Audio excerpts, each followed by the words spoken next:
Olá pessoal, muito boa noite, muita luz, muita paz a todos. Bom, dando sequência então ao nosso seminário, vamos falar o seguinte. Por que? Vamos tentar discutir esse assunto. Por que tantas almas quiseram vir exatamente agora? Ok? Então, fazendo o repeteco de ontem, né? Só para um resumo da aula de ontem, né? 1900, aproximadamente 1 bilhão de habitantes. 1950, nós tínhamos 2,5 aproximadamente bilhões. 1969, né? A data limite de Chico Xavier, né? Nós tínhamos 3,5 bi. Fechando 2019, final da data limite, nós praticamente chegamos em 7,7, segundo as especificações. Não chegou a 8 ainda. Então, basicamente, se nós fizermos o cálculo aqui, daqui até aqui, chegaram aproximadamente 4 bilhões de almas, né? E daqui até aqui, né? Você vai pegar praticamente 2,5, né? Bi. Ok? Então, 2,5 bi mais 4 bi, nós temos um total de 6,5 bi. Então, esse é o número de almas que eu quero que vocês entendam, né? Se a alma chegasse aqui, né? Se ela chega aqui, ela não consegue dar 2 encarnações em 100 anos. Tá ok? Tá? Ela pode até chegar aqui e morrer na Segunda Guerra Mundial, morrer na Primeira. Então, todo o processo de chegada, de aumento, esses que estavam aqui atrás, esses 1 bilhão que estavam aqui atrás, eles sim podem estar reencarnando. Ok? Tá? Podem morrer, reencarnar. Mas esses que estão aqui, necessariamente esse aumento populacional, entendeu? Eles teriam que chegar agora, né? Então, o que intriga a gente é por que em 50 anos chegou 4 bi. A Terra lá atrás, ninguém queria vir lá atrás. Idade Média, mas parece que neste último século, nesse período, é a última chance, ou é tudo ou nada. Então isso nós temos que raciocinar bastante, porque nós estamos raciocinando, não em termos materialistas, né? Em termos de um aumento geométrico, aquelas explicações, porque teve condições financeiras, medicina, emprego, dinheiro. Não é? Isso tudo bem, mas nós estamos falando de alma. A alma tem que vir. Ela tem que querer vir. Esse é o primeiro logo. Se ela não querer vir, não adianta. O feto nasce morto. Não tem alma para enfiar. Né? Entendeu? Então, como é que chama aquele lugar lá? O limbo, né? Onde é a última alma. Tem uns filmes aí que esgotou o limbo, não tem mais alma para descer, né? Acabou o estoque, né? Então, esse raciocínio nós temos que ter em mente e nós vamos discutir agora, né? Nós sabemos, olhando a Atlântida, que quando a Atlântida chegou nesse período, ela já estava no fim do projeto planetário. Isso é interessante, eu quero que vocês entendam que o nosso futuro na Terra não vai ser nem um pouco parecido com nenhum filme de ficção científica que vocês assistiram. Não vai ser igual Blade Runner, Caçador de Androides. Não vai ser igual Jornada nas Estrelas, né? Com os negros lá com a Federação brigando com muitos planetas. Como se a vida... Sabe qual que é a percepção desse pessoal materialista? Que a vida surgiu em planetas aleatoriamente e foi evoluindo e as pessoas se encontraram no espaço. Tá? E aí fizeram a federação, se juntaram. Claro que isso é bobagem. A nossa visão é inversa. A nossa visão é antidarwinista. A nossa visão é uma visão da existência do espírito anterior à matéria, consciência anterior Nenhuma vida foi gerada em planetas biológicos. Então nós temos que ter uma coisa muito anterior a tudo isso daí. Então nós estamos discutindo exatamente o oposto do que a biologia, do que todo mundo explica aí. Então, na nossa visão, jamais terá um futuro como Guerra nas Estrelas, por exemplo. Todo mundo guerreando, com alta tecnologia, guerreando nas estrelas. E todo mundo morrendo e ninguém sabendo o que acontece após a morte. Né? Parece que é engraçado, os caras só descobrem no final do filme, lá quando desenvolve a força, o espírito aparece. Não é? Mas isso é errado. Você vai descobrir tudo isso antes de sair do planeta. O comandos planetários, a federação não permite que você seja um espírito altamente primitivo, denso, e saia. Fisicamente para visitar outros mundos. Não faz parte do projeto. Agora, em alma, em espírito de morto, você pode até ir. Só que lá tudo é organizado. Certo? Lá tudo tem leis muito rígidas para funcionar o universo. Não é uma coisa assim, cada um faz o que quer.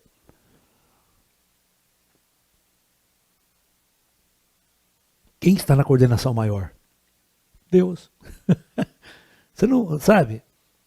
Entendeu? É uma consciência una organizando tudo. Por isso que não há discussão lá em cima. Se a consciência una vai brigar com quem, discutir com quem? É uma consciência que deseja realizar tudo que foi realizado. Né?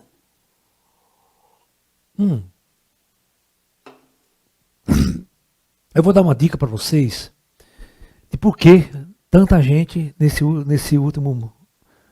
Bom, se o planeta, se os projetos planetários, todos os projetos planetários que você monta na galáxia, ela tem um começo, um meio e um fim. Ok? Muito bem. Como o projeto Terra é um projeto kármico, tá? Ele é um projeto que ele ficou 10.000 anos praticamente na Idade da Pedra. Sem ciência, sem tecnologia. Vocês estão entendendo? Desde 4.000 anos atrás que nós discutimos, até praticamente 1900 que a gente vai assistir uma revolução científica e tecnológica, né? Aqui é o começo, né? Não tinha energia elétrica em 1900. Sim, nas cidades. Você está entendendo? Então, era um planeta a eletricidade que vai dar o grande boom tecnológico, científico, eletrônico, tudo isso aí. Né? Então, nós temos uma coisa anterior a tudo isso. Então, na verdade, eu posso dizer o seguinte para vocês. Que, desde lá atrás, eu vou traçar um dado diferente aqui, a coisa começa em 1500. Nos últimos 500 anos, o planeta começa a ser mudado. Ok? Então, a partir dessa data aqui, até, né, vamos assim dizer, 1900, nós vamos ver quanta coisa mudou no planeta. Final da Idade Média, Renascimento, aí vem Galileu, certo? Vem Isaac Newton, você está entendendo? Nostradamus, todo mundo vai entrar neste período das grandes revoluções.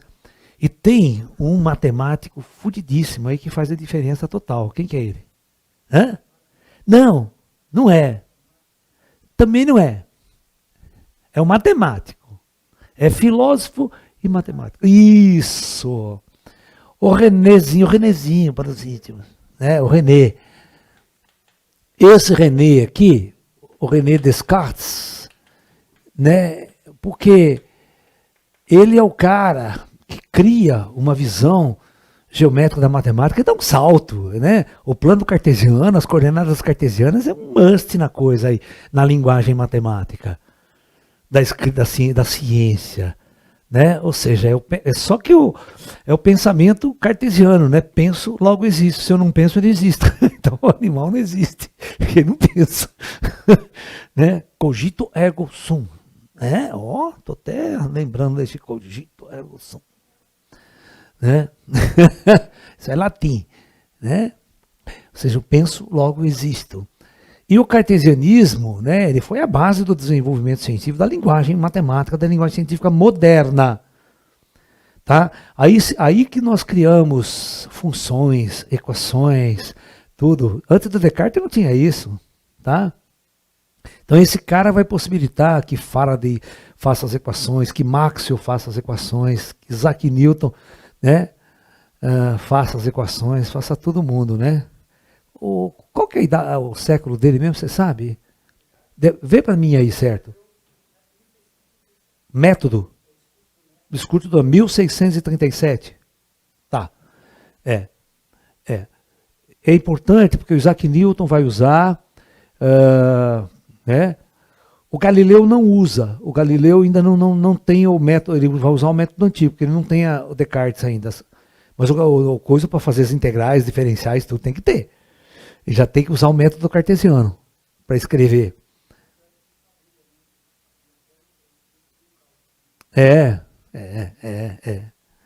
Bom, então vamos lá.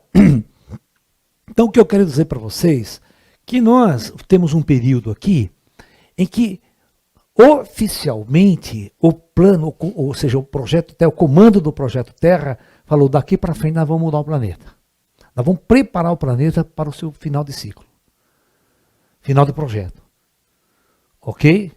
Então, né, você vai começar a encarnar os cientistas.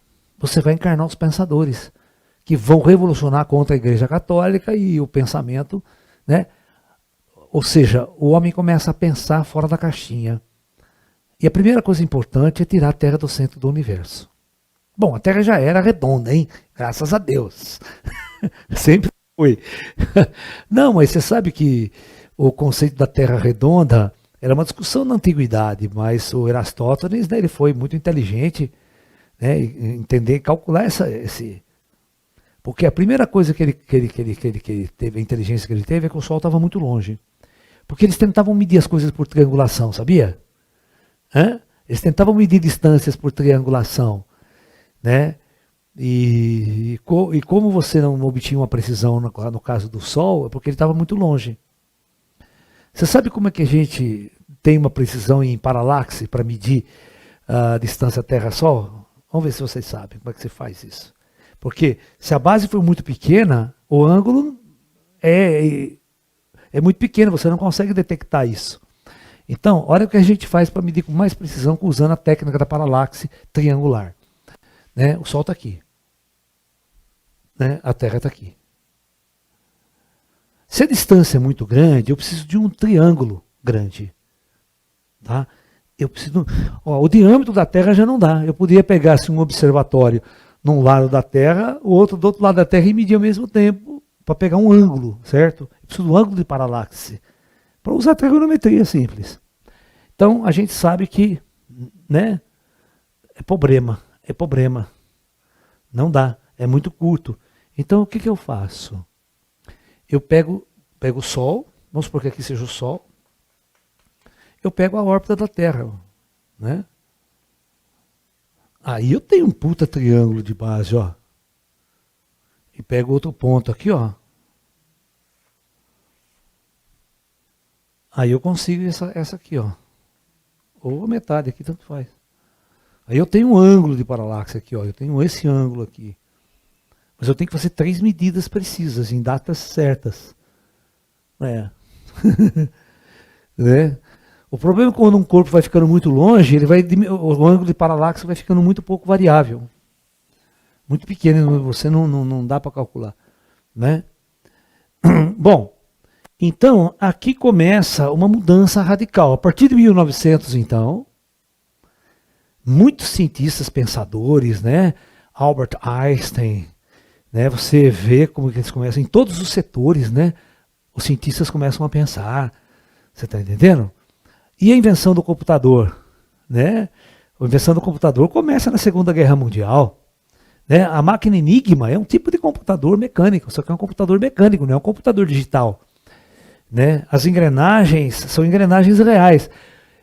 Para vocês entenderem o computador moderno, né? Por exemplo, uma máquina de escrever, ou uma máquina de calcular, que a gente calculava, era um monte de engrenagem que você acionava tal, para fazer os números. Né?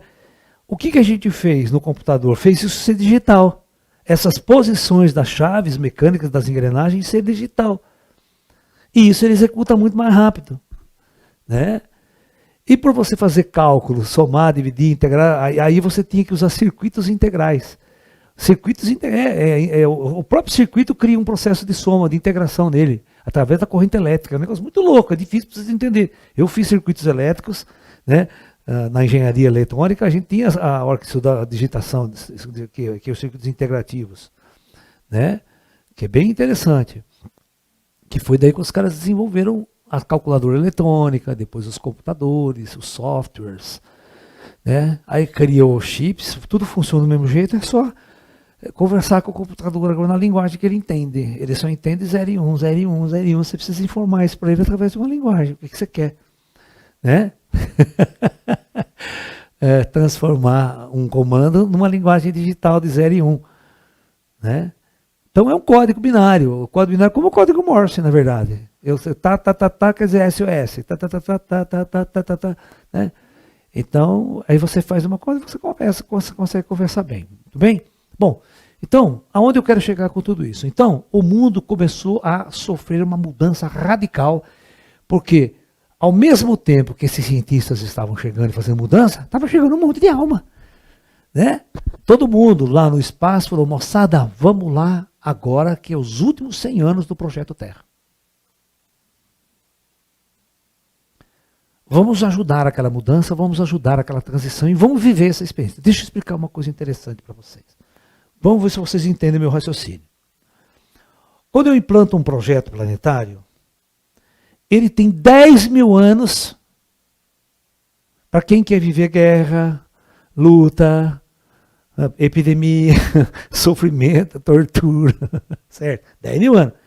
Porém, momento de transição planetária é 100 anos, não mais.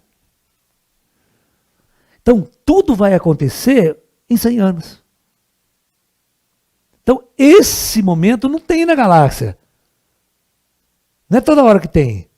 Então, os caras já passaram por aqui, já fizeram 10 encarnações, 5 em outros mundos. Agora, momento planetário é raro, porque tem a cada 10 mil anos só. E a cada 10 mil anos só tem 100 anos. Vocês entenderam ou não? Então, isso aqui é um projeto diferente na galáxia. Ele é muito diferenciado. Porque depois entra a Era da Luz. Era da Luz, todo mundo está se preparando para ir embora. Mas ficar aqui, nesse período, com ciência, matemática e tecnologia, é curto espaço de tempo. Então, é um projeto, por isso, ninguém queria vir lá atrás. Por quê? Porque já vivenciaram isso em outros mundos. Mas não vivenciaram isso. Talvez eles não vivenciaram esse último período, a transição, que a gente chama. A transição. Por isso que depois das 2 guerras mundiais, que não ia ter mais guerra, é que chegou todo mundo. Agora vai, deve-se lá. 4 bilhões. Né? Então, o que acontece? Essa é uma das explicações que eu acho assim, mais inteligente para você entender que as pessoas elas não tiveram oportunidade de encarnar nesta época, em outros mundos. Então, quem que se inscreve aqui na Terra? Quem nunca passou por uma transição. Então, quem nunca passou por uma transição em plano material, aí pode se inscrever. É que agora, olha, quem vai tomar? Quem nunca tomou vacina, entra na fila. Você já tomou vacina, não precisa mais. Viver essa experiência, né? Então, porque é muito diferente viver num período que nós estamos vivendo. Quantas encarnações, vamos pensar se nós fôssemos pessoas que estavam lá atrás, quantas encarnações nós não tivemos? 10, 12 encarnações, por exemplo, na Idade Média, na Idade da Pedra. Só ralar, só sofrer, só desenvolver a alma, o espírito, filosofia, porque ciência e tecnologia pode esquecer. E de repente, nesse curto espaço de tempo, nós temos esse período que a alma pode ter mais graus de liberdade, como a gente fala. A alma tem acesso ao conhecimento. Na antiguidade não tinha acesso ao conhecimento. Olha, faz um cálculo vocês. Se você pegar o avô e o bisavô de vocês, eu duvido que ele sabia ler e escrever. Hã? Então, já era raro saber ler e escrever.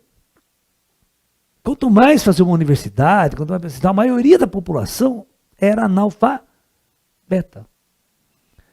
Entendeu? Então, esse período hoje, por exemplo, é raro você achar um analfabeto. Ele é analfabeto se ele quiser. Certo? Porque hoje todo mundo tem acesso à informação e todo mundo tem acesso a ler e escrever, desde que nasce. Não é verdade? Tem acesso ao SUS, a uma medicina melhor, shopping center, né? Celular. Então tudo é comunicação, é informação. Você tem mais facilidade para viver. E viver uma experiência da qual o espírito nunca viveu antes nessas condições. Então, por isso que há uma procura muito grande por encarnação. E por isso que deu 50 anos de moratória. O plano astral falou assim, ó, quando teve o conclave lá nas estrelas, eles queriam acabar já. Aí tem uma turma que falou, não, cara, dá mais 50 anos para nós aí. Né? Tem 4 bilhões de almas querendo vir na Terra. É um bom argumento, né? Porque aqui só tinha 3,5, ó, vai vir mais 4. Se bobear, aí chega até 8.